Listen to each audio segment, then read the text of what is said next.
Imagine abandonar tudo o que você conhece, entregar sua vida à fé como freira, e ainda assim, ser tomada pelo terror de uma gravidez inexplicável. Em um tranquilo convento italiano, uma recém-consagrada freira descobre que está grávida sem motivo aparente. Convertida em um símbolo moderno da Virgem Maria, Cecília logo descobre que seu filho não é um presente divino, mas uma presença sombria criada por um cientista perturbado, obcecado em reviver Cristo através de uma mulher pura. Tendo feito essa introdução, hoje lhes resumo Imaculada. Esta história começa mostrando a irmã Maria rezando uma Ave Maria. Ao terminar, ela tira o véu da cabeça, faz sua mala e, sem motivo aparente, decide sair do convento a toda velocidade, como se estivesse fugindo de alguém. Ao chegar à porta, não consegue abri-la com a chave e percebe que 4 freiras com o rosto coberto se aproximam dela. Maria consegue sair para o outro lado, mas seu pé fica preso no portão. Uma das freiras agarra seu pé e o torce bruscamente, quebrando o joelho dela. Ao acordar, a mulher se dá conta de que foi enterrada viva. Algum tempo depois, conhecemos quem será nossa protagonista nesta história, uma noviça chamada Cecília Jones, que chega à Itália após uma longa viagem dos Estados Unidos, com destino a um convento onde tomará seus votos. Lá, é recebida pelo diácono Enzo, que a conduz até o convento localizado nos arredores do país. Ao entrar, Cecília encontra a Madre Superiora e a irmã Isabel. Imediatamente depois, a Madre Superiora manifesta sua ansiedade pela chegada de Cecília, e devido à sua dificuldade em entender o italiano, a noviça é auxiliada pela irmã Isabel, que lhe dirige algumas palavras bruscas. Posteriormente, a Madre Superiora pede à irmã Isabel que acompanhe Cecília ao seu quarto. Durante o trajeto, Isabel conta a Cecília a história do convento, fundado no ano de 1632, sob o nome de Nossa Senhora das Dores, que servia como refúgio para as irmãs mais velhas antes de sua transição para o céu. Além disso, Isabel menciona que o convento foi construído sobre as catacumbas de São Estevão. Isabel também apresenta Cecília como a nova noviça às demais freiras. Ao chegar ao seu quarto, Isabel a adverte sobre as mudanças que sua vida irá experimentar e o esforço que isso exige. Além disso, menciona que ela não é obrigada a fazer seus votos naquela mesma noite, o que significa que ainda tem tempo para que Deus a perdoe caso decida desistir de se tornar freira. Mas diante disso, um pouco confusa, Cecília garante que está completamente preparada para dar esse passo. A irmã Isabel, por sua vez, lembra que a cerimônia começará às 17 horas na capela e pede enfaticamente que ela seja pontual. Enquanto está no banheiro, Cecília é surpreendida pela irmã Gwen, que vive no quarto ao lado. Após uma breve apresentação, ela pergunta a Cecília como ela chegou ao convento. A noviça explica que sua paróquia foi fechada e, sentindo-se muito perdida em sua vida, foi encontrada pelo padre Tedeschi, que a convenceu a ir para aquele convento.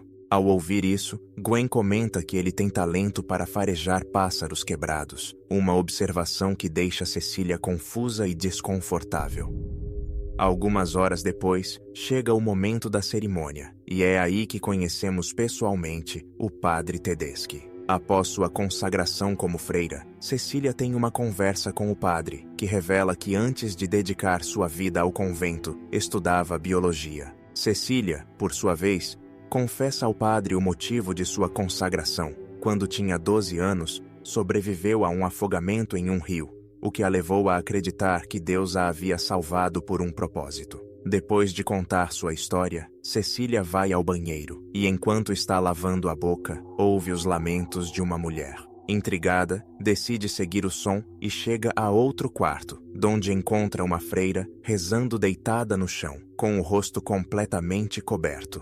Ao tentar buscar ajuda, Cecília é surpreendida pela Madre Superiora, que, ao ser questionada sobre o local, entrega a ela um prego que perfurou as mãos de Jesus, trazido de Jerusalém por Santa Helena, a mãe de Constantino, e lhe explica que as freiras sofrem em nome do seu amor. E diante dessa revelação, Cecília desmaia. Após o incidente e envergonhada pelo ocorrido, a recém-consagrada freira vai ao confessionário. No entanto, o padre não responde, e de repente ela é capturada pelas freiras de rosto coberto, que a arrastam para outra sala. Lá, elas começam a tocar seu rosto e cravam uma adaga em seu peito. Mas Cecília acorda abruptamente do pesadelo e, ao olhar ao redor, vê uma freira no canto de seu quarto. No entanto, ao acender a luz do abajur, a figura desaparece. No dia seguinte, a Madre Superiora e a irmã Isabel se apresentam como mentoras das novas freiras, incluindo Cecília. A irmã Isabel as instrui nos serviços de enfermagem que devem prestar, auxiliada pelo Dr. Galo, além de outras tarefas, como pendurar roupas e sacrificar animais para cozinhar.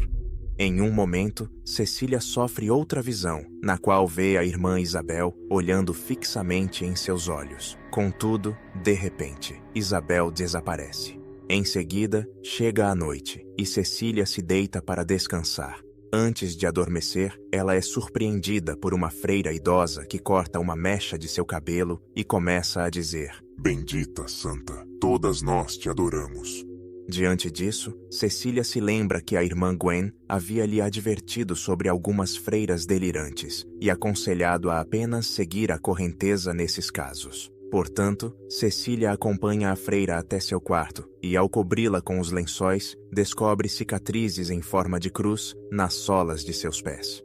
Na manhã seguinte, Cecília comenta com a irmã Gwen o ocorrido com a freira idosa, e ela compartilha sua história pessoal. Gwen revela que frequentava um grupo de apoio após sofrer violência, onde conheceu as freiras que ofereciam uma vida estável, um lugar para viver e um trabalho que não envolvia se despir. Após essa conversa, Cecília tem náuseas repentinas e vomita ao lado da banheira.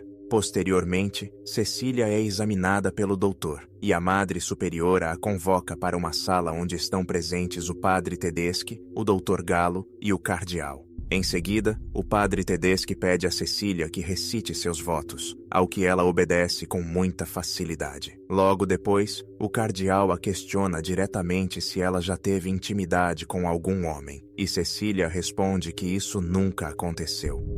O Dr. Galo, por sua vez, confirma a veracidade de suas palavras, já que quando ela ingressou no convento, ele mesmo a examinou e confirmou sua castidade. Após isso, e ainda sem saber o que está acontecendo, Cecília é submetida a um ultrassom na presença do cardeal, da Madre Superiora e do Padre Tedeschi, revelando que ela está grávida, um fato considerado um milagre por ter ocorrido sem pecado. Consequentemente, o convento começa a tratá-la como a próxima Virgem Maria.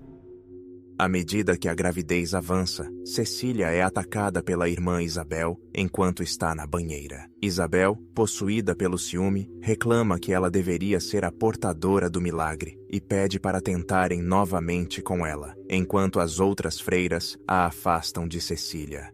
Depois disso, Cecília é levada ao Dr. Galo, que realiza outro ultrassom para garantir que tanto ela quanto o bebê estejam bem após a tentativa de afogamento. Felizmente, ambos estão em bom estado. Confusa pelos ciúmes da irmã Isabel, Cecília consulta o Padre Tedeschi sobre o motivo do ódio de Isabel, e ele revela que Isabel teve recaídas em sua doença mental. A seguir, Cecília insiste em ser examinada novamente por outro médico, ou em ser levadas a um hospital, pois não se sente bem, mencionando ter perdido um dente enquanto vomitava anteriormente. No entanto, o Padre Tedeschi e o doutor recusam sua solicitação, devido ao risco de que ela adoeça ou que a notícia de sua gravidez se espalhe. Enquanto Cecília caminha pelos corredores do convento, uma das freiras, que se revela ser Isabel, se joga do segundo andar e morre instantaneamente.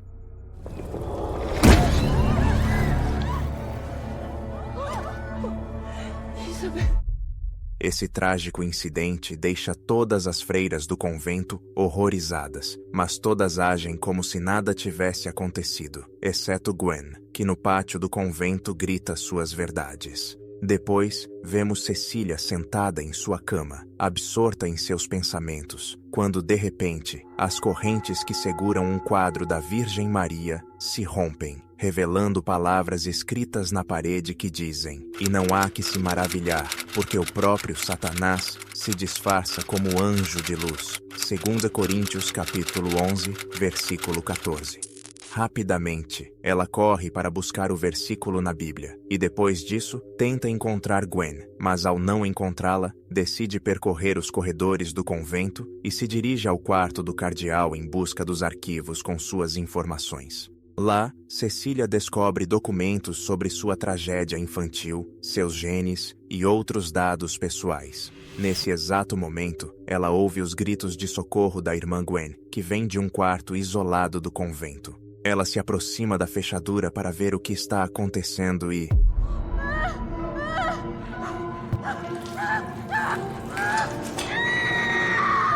Enquanto observa o que acontece, é surpreendida por trás pela mesma freira que cortou uma mecha de seu cabelo enquanto ela dormia. Assustada pelo ocorrido e consciente de que sua vida está em perigo, Cecília propõe à freira que fujam do convento, mas esta recusa, avisando-a de que nunca conseguirá escapar daquele lugar.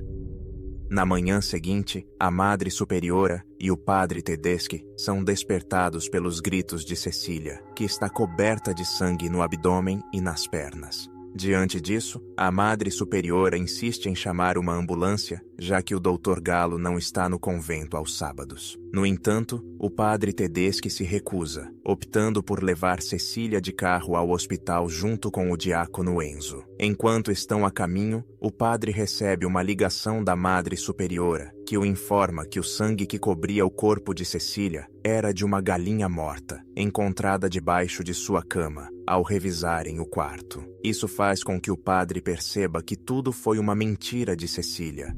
Totalmente descoberta, ela tenta escapar do carro e corre desesperadamente, mas é rapidamente capturada pelo diácono Enzo e pelo padre Tedeschi, que a obrigam a retornar para o convento. Uma vez de volta, amarram suas mãos a uma cadeira de rodas e a conduzem até o quarto onde está o prego que a Madre Superiora lhe havia mostrado quando chegou ao convento. Imediatamente depois, o padre Tedeschi pega o prego e revela que ele contém sangue e tecidos de Jesus, sugerindo que seu código genético poderia ser a chave para a ressurreição. Após isso, o padre leva Cecília a outro quarto cheio de frascos com fetos, explicando que, durante 20 anos, tem tentado clonar Jesus através de uma mãe virgem, sendo ela a primeira mulher a conseguir esse objetivo. Posteriormente, ele a conduz a um laboratório, onde o diácono Enzo está ao lado de um forno a lenha. Nesse momento, Tedeschi confessa que abandonou o campo da genética, devido à desaprovação ética de seus experimentos em busca da salvação. Nesse instante, o padre retira uma cruz de dentro do forno e marca os pés de Cecília, para depois trancá-la em seu quarto, deixando-a abandonada, enquanto ela grita por ajuda. A trama nos transporta então para o terceiro trimestre de sua gravidez e mostra Cecília no confessionário. Enquanto reza com seu rosário, ela começa a perguntar ao cardeal desde quando ela foi considerada para o experimento e o que acontecerá quando der à luz. Ao terminar suas perguntas, uma unha se desprende repentinamente, o que a leva a reclamar ao cardeal que isso não é obra de Deus. Algum tempo depois, pouco antes de dar à luz, o Dr. Galo realiza uma ultrassonografia em Cecília na presença da Madre Superiora. Assim que o doutor deixa o quarto, ele entrega o ultrassom à Madre Superiora para que ela continue observando a evolução do bebê. Nesse momento, em uma tentativa desesperada de escapar, Cecília pega um crucifixo e golpeia a Madre Superiora até matá-la.